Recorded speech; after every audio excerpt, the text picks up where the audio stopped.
రెడ్డి గారు తన ఆవేదనను ఏదైతే తన దీక్షని గడ్డం పెంచుకొని ఉపవాసం ఉంటూ కాళ్ళకు చెప్పులు వేసుకోకుండా చెరుకు ఫ్యాక్టరీ తెరవాలని ఉపవాసం ఉంటూ దీక్ష చేసినటువంటి దీక్షను కూడా విరమించి నారాయణ రెడ్డి గారిని మోసం చేసినటువంటి పార్టీ కాంగ్రెస్ పార్టీ. ఇదంతా ఆలోచించుకోవాల్సిన అవసరం ఉంది రైతులారా. ఇప్పుడు మాట్లాడవలసిన చెరుకు ఉత్పత్తుల సంఘం తర్వాత ఇబ్రహీంపట్నం మండల అధ్యక్షుడు బాయిలింగారెడ్డి గారిని మాట్లాడవలసిన కోరుతున్నాను.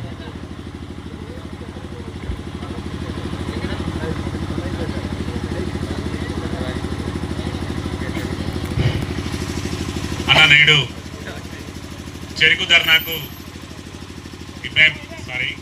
మల్లాపూర్ మండల అధ్యక్షుడు పూనుకొని ఇంత పెద్ద కార్యక్రమాన్ని తీసుకొని బీజేపీ ఆధ్వర్యంలో ఇలాంటి కార్యక్రమం తీసుకొని శుభ పరిణామం.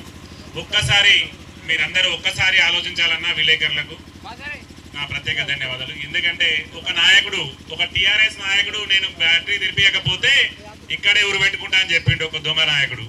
వాడిని పోయిండు.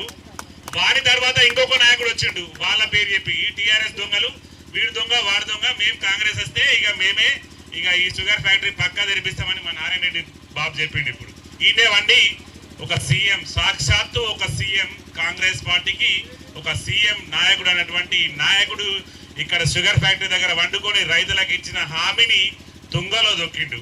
అంటే ఒక్కసారి మనం అందరం గ్రహించాల్సిన అవసరం ఉందన్న. ఇలా టీఆర్ఎస్ పార్టీ ఎంత పెద్ద దొంగదో ఇలా కాంగ్రెస్ పార్టీ అంతకంటే పెద్ద దొంగది అని మీరందరూ రైతులకు ఒక్కసారి చెప్పాల్సిన అవసరం ఉంది.